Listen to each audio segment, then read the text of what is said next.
ఇంకా ఎవరు అప్రోచ్ కాలేదండి మిమ్మల్ని? అంటే చాలా ఒకసారి మీరు రిలీజ్ చేస్తున్నారు కదా ఇప్పుడు, so many small film producers మీకు అప్రోచ్ అయ్యి చెప్పాను కదా ఇందాక, నియర్లీ 60 to 70 ఫిల్మ్స్ చూసాం ఇద్దరం. ఓకే, ఇద్దరం కలిసి చూసినాయి కానీ విడిగా చూసినాయి కానీ, బట్ అన్ని థియేటర్కి తీసుకురాలేం. దాంట్లో ఇప్పుడు వరకు సెలెక్ట్ చేసుకుని 4. జస్ట్ ఒకసారి కాలర్లు నలగకుండా కాదండి, కాలర్లు చిరిగిపోతున్నాయి. ఆ వచ్చే డబ్బులతో మళ్ళీ కొత్త చొక్కాలు కొనుక్కున్నాం అంతే. సో అంత కష్టం ఉంటుంది దీని అనుకోవాలి, కష్టం లేకుండా. Last 15-20 days నిద్రపోలేడు. మీ అందరికీ తెలుసు అది ఎంత అంటే ఈరోజు పబ్లిసిటీ తీసుకెళ్తాం అనేది మామూలు విషయం కాదండి. అది అసలు ఒక సినిమా తీయడం కన్నా కూడా చాలా కష్టమైన పని అయిపోయింది అది.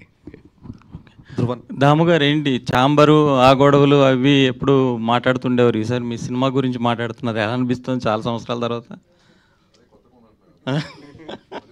సినిమా తీసినట్టు ఉంది, అలా గ్యాప్ తర్వాత తీసాం, మళ్ళీ గ్యాప్ తర్వాత ఇప్పుడు చేసినట్టు ఉంది నాకు. సార్ యాక్చువల్గా మీరు సినిమా చేస్తాను అంటే ఆలోచించుకోండి అని చెప్తారు ఎవరికైనా ఒక సలహా.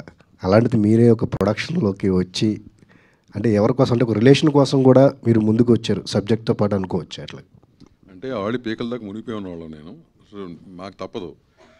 నువ్వు అన్నమాట కొత్త వాళ్ళకి ఏంటంటే 2-3 సార్లు ఆలోచించుకొని అడుగు ముందుకు వేద్దంటాను. ఇది మా వాళ్ళకి కూడా చెప్పాను నేను. కొత్తగా దిగే వాళ్ళకి నేను అవగాహన చేసుకుని దిగమంటాను. మేమంటే వాళ్ళకి నిండా మునిగిన వాళ్ళం కదా. సో మాకు ఈ జర్నీ తప్పదు. Till we live we going to live in this bloody industry. Vasu garu ముందు కంగ్రాచులేషన్స్. పుష్ప 2 రిలీజ్ అయ్యి 1 year అవుతుంది. మీకు బన్నీ గారికి కంగ్రాచులేషన్స్.